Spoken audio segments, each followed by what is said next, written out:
जय जगन्नाथ, जय जगन्नाथ, जय जगन्नाथ। जगतर नाथ जगन्नाथ ताको किए केते बुझी किए केते जानी जी जी जानी से पाई से क्या ठके समस्त कथा शुणे समस्त देखे से आखिर से पता रखिनी काले पता पड़ से अन बसी से हूँ जगतर नाथ जगन्नाथ सी तो जगतर नाथ ता जगत कथा सी कौन बुझे आम कहीं टेंशन ना कहीं चिंता करवा सतर्क रहा कौन सतर्क रहा केतबले मनुष्य सतर्क हुए विपद पड़े ना सत कहले आप जीवन में कौन विपद पड़ी आज प्रथम थर पर समस्त जीवन में विपद पड़ा आवाल वृद्ध बनिता अनेक थर पड़ी विपद किंतु आमे जानी अजना ही जाते आमे भावी नियंती आमे ही सब जगन्नाथ बोली कही ईश्वर बोली कही ना मु मालिक किंतु आमे मात्र 2 दिन कुणिया 2 दिन कुणिया आमे सब आसी चली जीवा ना निश्चय जीव से पूरा जीव जीव जीव जीव ताल एत भय कहीं भय नुहे आमे समस्ते भल भाव जानी आमे समस्ते मिलमिशि ईश्वर को केते अवमानना करती अवमानना कहले भूल हो आमे कहीं तांको ऊपर विश्वास रखते आमे भावती आमे सब कर सी मत कहला मुझे मार देवी मुझे कहला जो उठे आड़ी ताकू ध्वंस करदेवी एत कथा भावती ताकू ध्वंस कर तेणु आम निजक भावी दिखती सर्वेश्वर ताकू थे भाव से सब कर तो परी ठाकुर नथिले जगते बढ़ाई थांती काहाकू हाथ मो परी अनाथ नथिले जगते मो परी अनाथ नथिले जगते तू की हेइथान्तु जगत नाथ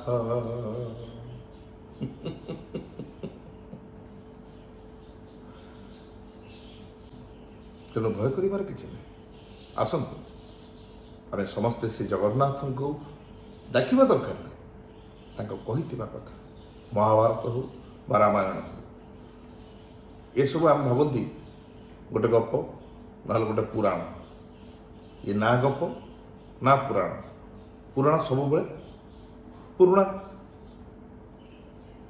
तेणु भगवान कौन पुराणा सबुदिन नुआ सबुदिन आदि तांकर नाही अंत से अनंत आम सब पढ़ुंट बुझुंट कि अर्थ भितर किए जाऊना से भावु किए जाऊना तेणु ये करोना कहीं भय करवानी समस्ते भल मनीष हो करोना रूपी राक्षस ए दुनिया चली आम जी जानी सत्य त्रेतया द्वापर कली जदि सत्य जुग तृतीय जुग द्वापर जुग आम उदाहरण हो जाने सब बीती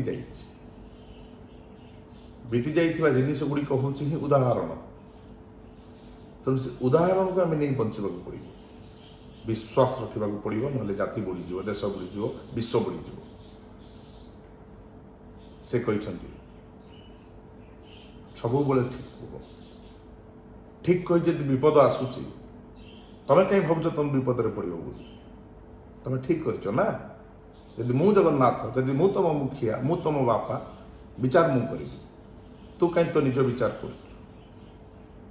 ତ ଆମେ ସବୁବେଳେ ଠିକ୍ କହିବା, ସତ୍ୟ ପଥରେ ରହିବା। ଯଦି କେହି ଖରାପ ଭାବୁଛୁ ଭାବୁ, କିନ୍ତୁ ପ୍ରତ୍ୟେକ ଦିନ ରାତିରେ ଶୋଇଲା ବେଳେ ନିଜ ହୃଦୟକୁ, ନିଜ ମନକୁ, ନିଜ ବିବେକକୁ ସମସ୍ତେ ଆମେ ପ୍ରଶ୍ନ କରିବା, ଆଜି ଦିନରେ ମୁଁ ସବୁ କ'ଣ କରିଛି? ଯେଉଁ କଥା କହିଲି, ଯଦି ଆଜି କାହାକୁ ବାଧିଥିବ ମୋ କଥା, ତାହେଲେ ମୁଁ କ'ଣ ଭୁଲ କରିଛି? ସେ ବାଧିଥିବା କଥା ଭିତରୁ କେତେ ସତ, କେତେ ମିଛ, ସେ କଥା କେହି ନ ଜାଣିଲେ, ହେ ଜଗନ୍ନାଥ ତୁ ଜାଣିଛୁ ମୁଁ କ'ଣ କରେ। ପ୍ରତ୍ୟେକ ବ୍ୟକ୍ତି ଆମେ ନିଜ ନିଜ ମନ ଭିତରେ ଏଇ ଭାବନାକୁ ଜଗେଇବା, ଉଠେଇବା। ଜଗନ୍ନାଥ ଉଠିକି ବସିଛି, ଆମ ଉଠିବାକୁ ଅପେକ୍ଷା କରିଛି। ତାର ଉଦାହରଣ ସ୍ୱରୂପ ତା ରଥଯାତ୍ରା ସେ କଲା, ତା ରଥ ଗଡ଼ିଲା, ସେ ଦେଖେଇଦେଲା ମଣିଷ ତୁ ଯେଉଁ ଭାବୁଛୁ ଲକ୍ଷ ଲକ୍ଷ ଲୋକ ଆସି ମୋତେ ଭିଡ଼ିକି ତୁମେ ନେଇଯାଉଛ, କେହି ଦରକାର ନା। ମୁଁ ଇଚ୍ଛା କଲେ ଗଡ଼ିବି, ଇଚ୍ଛା କଲେ ରହିବି। ମାତ୍ର କେଇ ଜଣ ପଣ୍ଡା ସେବାୟତମାନଙ୍କ ଦ୍ୱାରା ରଥ ଗଡ଼ିଗଲା। ସିଏ ବି କେହି ନଥିଲେ ବି ସେ ରଥ ଗଡ଼ିଥାନ୍ତା। ତାହେଲେ ତା ଇଚ୍ଛା ଯେତେବେଳେ ହେବ, ତା ରଥ ତାକୁ କିଏ ଅଟକେଇବ? ସେ ଯେଉଁଥିରେ ବସିଲା ସେ ତ ହେଇ ଚାଲିଲା। ତେଣୁ ଆମେ ସମସ୍ତେ ଭଲ ମଣିଷ ହେଇଯିବା। ଯଦି କେହି ଭୁଲ କରିଥିବା, ଏମିତି କେହି ନାହାନ୍ତି ଜୀବନରେ ଯେଉଁମାନେ କି ଭୁଲ କରିନାହାନ୍ତି। ପ୍ରତ୍ୟେକ ମଣିଷ ଭୁଲ କରନ୍ତି। ଭୁଲରୁ ଭଲ ସୃଷ୍ଟି, ଭଲରୁ ଭୁଲ କେବେ ସୃଷ୍ଟି ନୁହେଁ। ତେଣୁ ପ୍ରଥମେ ଭୁଲ, ତାପରେ ଭଲ। ପିଲାଟି ବେଳେ ତମେ ଜନ୍ମ ହେଲେ, ଚାଲିଲେ, କ'ଣ ଆଗ ଝୁଣ୍ଟିଲେ, ଆଣ୍ଠେଇଲେ, ପେଟେଇଲେ, ତାପରେ ଚାଲିଲେ ନା। ଆଉ ବହୁତ ଗୁଡ଼ାଏ ଭୁଲ ହେଲା ପରେ ଠିକ୍ ହେଲା ନା, ଭଲ ହେଲା ନା। ତେଣୁ ଭୁଲରୁ ଭଲ। ଆମେ ସମସ୍ତେ ଭୁଲ କରିଛନ୍ତି, ନହେଲେ ଆଜି ଦଶା ପଡ଼ିନଥାନ୍ତା ସମସ୍ତଙ୍କୁ। ଯେତେ ମାତ୍ରାରେ ବି ପଡ଼ୁ, କିଛି ତ ଭୁଲ ଅଛି ବୋଲି ଦଶ ପଡ଼ିଛି। ତେଣୁ ଆମେ ସମସ୍ତେ ଭଲ ମଣିଷ ହେଇଯିବା, କରୋନା ପଳେଇବ। ଗୋଟେ କଥା ଚିନ୍ତା କରନ୍ତୁ, ଆମେ ଯାହାକୁ ଜାଣିଛେ, ଆମେ ଆମ ଗାଁକୁ ଜାଣିଛେ, ଆମେ ଆମ ମାଆକୁ ଜାଣିଛେ। ଯିଏ ଆମେରିକାରେ ରହୁ, ଯିଏ ରଷିଆରେ ରହୁ, ଯିଏ ଯେଉଁଠି ବା ହଉ, ସେ ସବୁ ଭୁଲି ଯାଇଥିବ। ତା ଗାଁ ନାଁ ଭୁଲି ନଥିବ, ତା ମା ନାଁ ବି ଭୁଲି ନଥିବ। ସେଟା ଏଇଠି ଥାଏ। ତେଣୁ ଆମ ଗାଁକୁ ଯିବା, ଆମ ମା ପାଖରେ ରହିବା। ମା ବିମଳା ମା, ବାବା ଜଗନ୍ନାଥ, ମହାପ୍ରଭୁ ବଳିଆର ଭୁଜ, ବଳଭଦ୍ର ମହାଦେବ।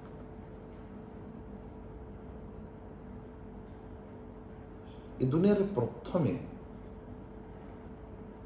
କୋଠାଘର କାହାର? ଆମ ଓଡ଼ିଶା ମାଟି, ଆମ ମାଆରେ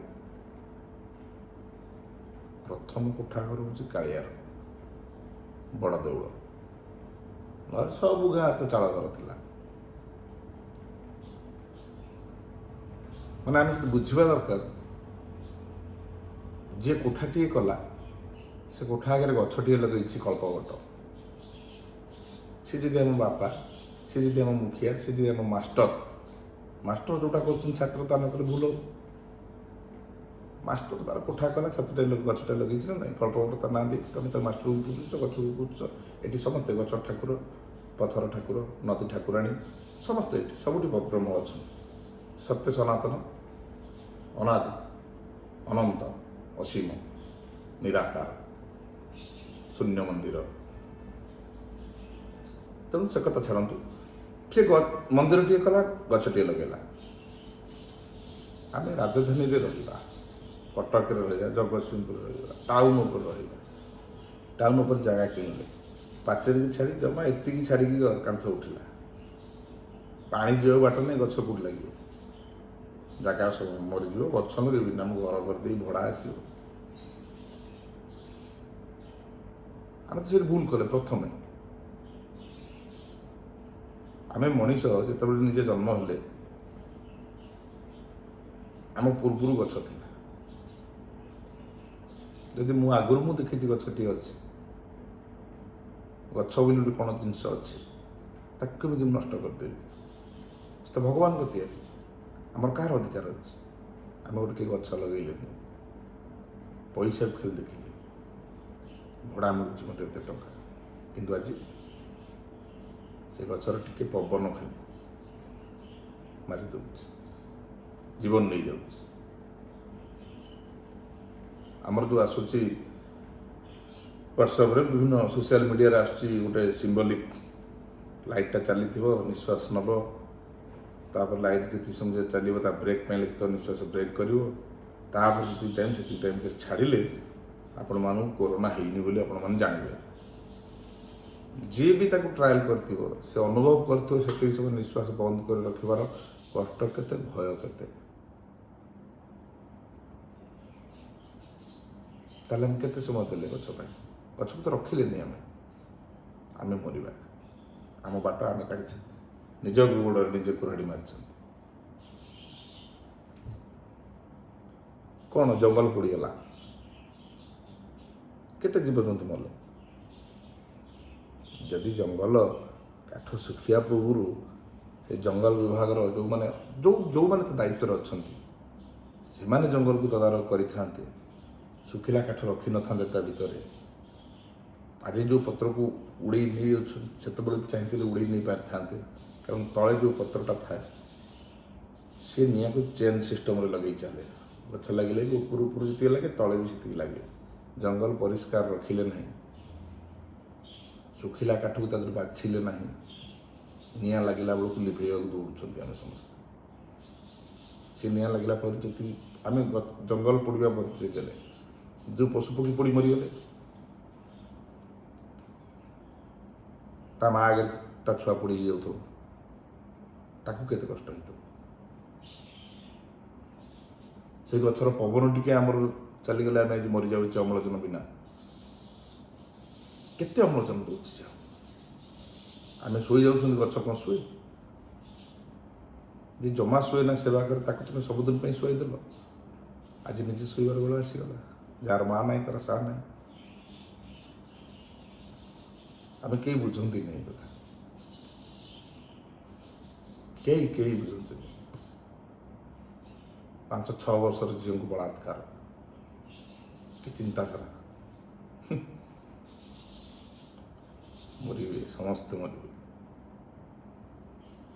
ଯିଏ ସୁଧୁରିଥିବ ସେ ବଞ୍ଚିଯିବ। ଧାନ ହେଲେ ବଞ୍ଚିଲେ, ବାଳୁଙ୍ଗା ହେଲେ ବଛା ହେଇଯିବ, ନହେଲେ ଫସଲ କ'ଣ ଆମଦାନୀ କରିବ। ତେଣୁ ଆମେ ସମସ୍ତେ ବଦଳିଯିବା। ବୁଝ, ମୋ ମନର କଥା, କେହି ଦେହକୁ ନେବେନି ଏ କଥାକୁ, ପ୍ଲିଜ୍। ନିଜ ବିବେକକୁ ନେବେ ଖାଲି। ଯେଉଁମାନଙ୍କୁ ମୁଁ ଦୋଷ କରୁଛି ଆମେ ପା ସେ କେହି ନୁହନ୍ତି, ଆମେ ସମସ୍ତେ। ଆମ ସିଷ୍ଟମଟା ଭୁଲ ହେଇଯାଇଛି, ସମ୍ପୂର୍ଣ୍ଣ ଭୁଲ। ବନ୍ୟା ଆସିବା ପୂର୍ବରୁ କେହି ନଈବନ୍ଧୁକୁ ଦେଖନ୍ତିନି, ବନ୍ୟା ହେଲା ପରେ ରିଲିଫ୍ ଦିଅନ୍ତି। ଇଏ ହେଉଛି ଆମ ରାଜନୀତି। ସେ ଯିଏ ବି ଆସନ୍ତୁ ନା କାହିଁ, ରାଜନୀତି କିଏ? ତାଙ୍କୁ ସେ ପଦକୁ ଦେଇଛି କି? ଆମେ ପରା ଦେଇଛେ। ଆମେ ଯଦି ଦେଇଛେ ଆମେ କାହିଁ ନ କହିବା? ଏଇଟା ଭୁଲ ହେଉଛି ଆଜ୍ଞା। କି ଗଣତନ୍ତ୍ର ଶାସନ ଏଇଟା? ଏଇଟା ଯନ୍ତ୍ର ଶାସନ। ଖାଲି ଭୋଟ ମେସିନ୍ରେ ଚିପିଦେଲେ ହେଇଗଲେ ଶାସନ। ଜନତାଙ୍କର ଯେଉଁ ମନକୁ ନ ନେଲେ ସେଠି ଆଉ କ'ଣ ଥାଏ? ଧନ ଦିଆଗଲା, ଯନ୍ତ୍ର କାମ କଲା, ମେସିନ୍ କାମ କଲା, ମନ କାମ କଲାନି। ଏକା ଦିନେ ଯଦି ଏକା ସ୍ୱରରେ ଗୋଟେ କଥା ଉଠିବ, ରହିବ କିଛି? ଥରେ ଭାବିଛନ୍ତି କେବେ? କିନ୍ତୁ ଆମେ ଏକାଠି ହେଇପାରିବା ନାହିଁ। ଏକାଠି ହେବାକୁ ଚେଷ୍ଟା କରିବା, ବଞ୍ଚିଯିବା, ନହେଲେ ମରିବା ସମସ୍ତେ। କାହିଁକି ଏତେ ଚାଲିଛି? ଏଠି କ'ଣ ମାନେ କିଛି ପାଗଳ ଭଳି ଲାଗେ ବେଳେବେଳେ ଭାବିଲେ ସବୁ କଥା। ଅନେକ କିଛି ଘଟି ଚାଲିଛି, ଏ କାନ ଶୁଣୁଛି, ତଥାପି ବଞ୍ଚିବାର ବିଶ୍ୱାସ ଅଛି, ଲୋଭ ଅଛି। କାରଣ ଏ ମର୍ତ୍ତ୍ୟପୁରକୁ ଛାଡ଼ିକି ଯିବାକୁ କେହି ଭଲ ପାଆନ୍ତି। ଦେବତାମାନେ ବି ଲୋଭ କରନ୍ତି। ଏ ମଣିଷ ଜନ୍ମ ନେବା ପାଇଁ, ମାନବ ଜନ୍ମ ନେବା ପାଇଁ ଦେବତାମାନେ ଅନେକ ସ୍ୱପ୍ନ ଦେଖନ୍ତି। କଥାରେ କହନ୍ତି, ମଣିଷ ଦେହେ ଦିବ୍ୟ ଜ୍ଞାନ, ଦେଖି ସନ୍ତୋଷ ଭଗବାନ। ଭଗବାନ ପାଖରେ ଦିବ୍ୟ ଜ୍ଞାନ ଅଛି, ତେଣୁ ପାଇଁ ସେ ଭଗବାନ। କିନ୍ତୁ ଭଗବାନ ଆମ ଭିତରେ ବି ଦିବ୍ୟ ଜ୍ଞାନ ଦେଖିକରି ବହୁତ ଖୁସି ହୁଅନ୍ତି। କିନ୍ତୁ ଆମେ ଜାଣିପାରନ୍ତିନି ଆମର ସେ ଦିବ୍ୟ ଜ୍ଞାନ କ'ଣ। ବଦଳିଯିବା, ବଞ୍ଚିଯିବା, ବଦଳିବାନି, ମରିଯିବା। ମୁଁ ଦେଖୁଛି ପୋଲ ଉପରେ ସବୁ ଟୋକା ବସୁଛନ୍ତି, ଭିଡ଼ ରଡ଼ ଗଞ୍ଜେଇ ମାଡ଼ ହେଉଛି, ସିଗାରେଟ୍ ଟାଣୁଛନ୍ତି, ପାନ ଖାଉଛନ୍ତି, ବସୁଛନ୍ତି, ଅଧାଙ୍କ ପାଖରେ ପଇସା ପତ୍ର ବି ନାହିଁ। ଆଉ ସବୁ ବସି ଆଲୋଚନା କରୁଛନ୍ତି, କାହିଁ ମନ ଦୁଃଖ କରି ବସିଛୁ, ନେଇ ଟିକେ ଭୋଗ ମାରିଦେ, ବାବାକୁ ଡାକିଦିଏ ଭଲ ହେଇଯିବ, କିଛି ଟେନସନ୍ ନେବାର ନାହିଁ। ସେ କହୁଛି ରହ ଘରେ ଖାଇବାକୁ ନାହିଁ, ଭୋଗ ମାରିବି। ଆଳୁ ନାହିଁ, ବୋଉ କହିଛି ଆଳୁ ଆଣିଲେ ଭଜା ହେଲେ ଖିଆ ହବ, ପଖାଳ ଲୁଣ ପିଆଜ। କି କଷ୍ଟ। ତା ଦେହରେ ଯଦି ଛାଡ଼, ସେ ଭଗବାନ ଠିକ୍ କରିଦେବେ। ଭଗବାନ ଦାସ ପୁଅ ବେଠିଆ, ଛାଡ଼ନ୍ତୁ ସେ କଥା। ଆମେ ସବୁ ଗୋଟେ କାମ କରନ୍ତୁ, ମୁଁ ଯାହା ମନକୁ ମୋର ଆସିଛି ମୁଁ କହୁଛି, ଯେତିକି ଟଙ୍କା ହେଉଛି ତୁମେ ଭାବୁଛ ସବୁ କ'ଣ କରିବା, ସୁରାଟ ଯାଇ ହେଲାନି, ସେ ବାଙ୍ଗାଲୋର ଥିଲି, ମଣିଷ ଠିକ୍ ଥିଲା, ଏ ଘରୁ କହିଲା ଆଜି ତେଲ ନାହିଁ, କାଲି ଲୁଣ ନାହିଁ, କାଲି ଆଳୁ ନାହିଁ, କାଲି ଚିନି ନାହିଁ। ଆମେ ସବୁ ମିଶି ଗୋଟେ କାମ କରିବା। ଧର କାହାର ଅଳ୍ପ ଜମି ଅଛି, କାହାର ବହୁତ ଜମି ଅଛି, ପଡ଼ିଆ ପଡ଼ିଛି ନା, ଏ ସମୟଟା ଫାଙ୍କା ପଡ଼ିଛି, ଆମ ଗାଁର ଆମେ 15 ଟଙ୍କା ଏକାଠି ହେବା। ଯେଉଁ 15-20 ଘର ଆମ ଗାଁରେ ଅଛନ୍ତି, ଗୋଟେ ବସ୍ତି ହେଉ, ଆମେ ଆମ ଜମିରେ ଆମେ ସମସ୍ତେ ମିଶି ଚାଷ କରିବା। ଯାହା ପାଖରେ 2 ଟଙ୍କା ଅଛି, କାହା ପାଖରେ ଟଙ୍କାଏ ଅଛି, କାହା ପାଖରେ 3 ଟଙ୍କା ଅଛି, ସବୁ ଆସିବ, ହିସାବ ହେଇ ଲେଖା ହେବ। ତ ପଇସା ପାଇଲା ବେଳକୁ କାହାକୁ ଦେଇ ମୂଳଧନ ଦେଇଥାଉ ନେଇଯିବ, ଲାଭଟାକୁ ପୁଣି କରି ଚାଲିବା। ସତରେ କହିଲେ ଯଦି 15 ପିଲା ଆମେ ସାଙ୍ଗ ହେଇକି ବସି ପୋଲ ଉପରେ ବସିକରି ଗଞ୍ଜେଇ ଟାଣି ପାରୁଛନ୍ତି, ମଦ ପିଇ ପାରୁଛନ୍ତି, ପାନ ଖାଇ ପାରୁଛନ୍ତି, 15 ପିଲା ବିଲରେ ବସି କାହିଁ ଚାଷ ନ କରିପାରିବା? ସମସ୍ତେ ତ ସେଠି ବି ହେଇପାରିବ ନା, କିଛି ଅସୁବିଧା ନାହିଁ। ପାନ ଖାଇଦେବା, 10 ଟଙ୍କା ବସିବେ ହିଡ଼ ଉପରେ, ଆଉ 10 ଟଙ୍କା 10 କୋଦାଳ ଧରିବେ, ଜଣକା 4 ହାତ ମାପିଦେବେ, ଆଗା ପିଛା ଗାଣ୍ଡି ମୁଣ୍ଡ 4 ହାତ ତୁ ହାଣି ପକା। ସିଏ ଯାଇ ଠିଆ ହେବ, ସିଏ 4 ହାତ ହାଣିଦେବ, ଗୋଲ ଗୋଲ କରି ଏକାରେ ଜଣେ ହାଣି ପକାଇବେ। ଚାଷ କରିବେ, ପରିବା ହେବ, ବାଣ୍ଟି ଖାଇବେ, ଖୁସିରେ ରହିବେ, ଚିନ୍ତା କରିବେନି ସମୟ କେତେବେଳେ ଚାଲିଯିବ। ତେଣୁ ଆସନ୍ତୁ ଆମେ ସମସ୍ତେ ଏକ ହେଇଯିବା, ଗୋଟିଏ ମନ ହେଇଯିବା, ଗୋଟିଏ ମାଆର ସନ୍ତାନ ହେଇଯିବା, ପ୍ରଭୁ ଜଗନ୍ନାଥଙ୍କୁ ଡାକିବା। ହେ ପ୍ରଭୁ, ଆପଣ ଆସନ୍ତୁ। ଆପଣ ଯେଉଁ ଉଠି ବସିଛନ୍ତି, ଆମକୁ ଦେଖୁଛନ୍ତି, ସବୁ ଜାଣୁଛନ୍ତି, ଆପଣ ଅନେଇଛନ୍ତି ଆମେ କେଉଁଦିନ ଉଠିବୁ। ଆମେ ସମସ୍ତେ ଆଜି ଏକ ହେଇ ଉଠିଛୁ। ହେ ପ୍ରଭୁ, ଆପଣ ଆସନ୍ତୁ। ଆମେ ସମସ୍ତେ ଆପଣଙ୍କୁ ଅପେକ୍ଷା କରିଛୁ। ଆପଣଙ୍କ ପାଦକୁ ଆମେ ଧୋଇଦେବୁ ଭାବର ଜଳରେ। ସେ ଯେଉଁ ଭାବ ଜଳ କ'ଣ ଧୋଇଦେବ? ସକଳ ଘଟେ ନାରାୟଣ ଅନାଦି ପରମ କାରଣ। ଆମେ ସମସ୍ତେ ଜାଣିଛନ୍ତି, ସମସ୍ତଙ୍କ ଆତ୍ମାରେ ଭଗବାନ ଅଛନ୍ତି। ଏ ଆତ୍ମା ରୂପକ ଭଗବାନଙ୍କ ପାଦ ଧୋଇଦେବା, ଯେଉଁ ମଳି ଛଡ଼େଇ ଦେବା, ସେ ମଳି ହେଉଛି ଆମ ଗର୍ବ, ଆମ ଅହଙ୍କାର। ମୁଁ ଏଇ ଯେଉଁ ରାକ୍ଷସ ଭଣିଆ। ତେଣୁ ଆସନ୍ତୁ ଆମେ ସମସ୍ତେ ତାକୁ ଧୋଇଦେବା, ଆଉ ସେ ଜଗତର ନାଥ ଜଗନ୍ନାଥଙ୍କୁ ଡାକିବା। ଆମେ ବିଜ୍ଞାନୀ କୈବର୍ତ୍ତ ଜଗିଛୁ ଘାଟ, ଆମେ ବିଜ୍ଞାନୀ କୈବର୍ତ୍ତ ଜଗିଛୁ ଘାଟ। ମୁଁ ଏଇଠି ଆପଣମାନଙ୍କୁ ପଦେ କହିବାକୁ ଚାହେଁ, ଏ ଗୀତ ହେଉଛନ୍ତି ସ୍ୱର୍ଗତ ଆମ ସମସ୍ତଙ୍କର ପ୍ରିୟ ଅରବିନ୍ଦ ମୁଦୁଲି। ସେ ଆମମାନଙ୍କ ପାଖରେ ଆଜି ନାହାନ୍ତି। ସେ ଗାଇଥିଲେ, ମୁଁ ବିଜ୍ଞାନୀ, ମୁଁ କଲି ଆମେ ବିଜ୍ଞାନୀ, ଆମେ ସମସ୍ତେ ଏକି ହେଇଯିବା। ଆମେ ବିଜ୍ଞାନୀ କୈବର୍ତ୍ତ ଜଗିଛୁ ଘାଟ, ଆମେ ବିଜ୍ଞାନୀ କୈବର୍ତ୍ତ ଜଗିଛୁ ଘାଟ। ଆମ ନାବେ ପାଦ ଦିଅ ଜଗତ ନାଥ, ଆମ ନାବେ ପାଦ ଦିଅ ଜଗତ ନାଥ। ପାଦ ଧୋଇ ଦେବୁ ଭାବର ଜଳରେ, ପାଦ ଧୋଇ ଦେବୁ ଭାବର ଜଳରେ, ଧୀରେ ଧୀରେ ବସି ମାରିବୁ କାତ ପ୍ରଭୁ। ଆମେ ବିଜ୍ଞାନୀ କୈବର୍ତ୍ତ ଜଗିଛୁ ଘାଟ। ଜୟ ଜଗନ୍ନାଥ, ଜୟ ଜଗନ୍ନାଥ, ଜୟ ଜଗନ୍ନାଥ। ଏ କରୋନା ଦୂର ହେଇଯାଉ। ଆମ ମହାପ୍ରଭୁ ଆମ ପାଖକୁ ଚାଲି ଆସନ୍ତୁ, ଆମ ହୃଦୟରେ ବସିଯାଆନ୍ତୁ। ଏ କରୋନା ବସିବାକୁ ସ୍ଥାନ ପାଇବନି, କୁଆଡ଼େ ପଳେଇଯିବ। ଆସନ୍ତୁ ସମସ୍ତେ ଏକ ହେଇଯିବା, ସେ ଜଗତର ନାଥ ଜଗନ୍ନାଥଙ୍କୁ ଡାକିବା, ନିଜ ମନ ଭିତରୁ ନିଜର ଗର୍ବ ନିଜର ଅହଙ୍କାରକୁ କାଢ଼ି ଫୋପାଡ଼ି ଦେବା। ଏ କରୋନା ଆମଠୁ ବହୁତ ଦୂରକୁ ଚାଲିଯିବ, ସେଇ ଫୋପାଡ଼ି ହେଇଯିବ। ରହୁଛି, ଆଶା କରୁଛି ଆପଣମାନେ ମୋ କଥାକୁ ହୃଦୟର ସହିତ ବୁଝିବେ, ଖାଲି କାନରେ ଶୁଣିବେନି, ଟିକେ ବୁଝିବେ। ଭୁଲ ଥିଲେ କ୍ଷମା ଦେବେ। ଜୟ ଜଗନ୍ନାଥ।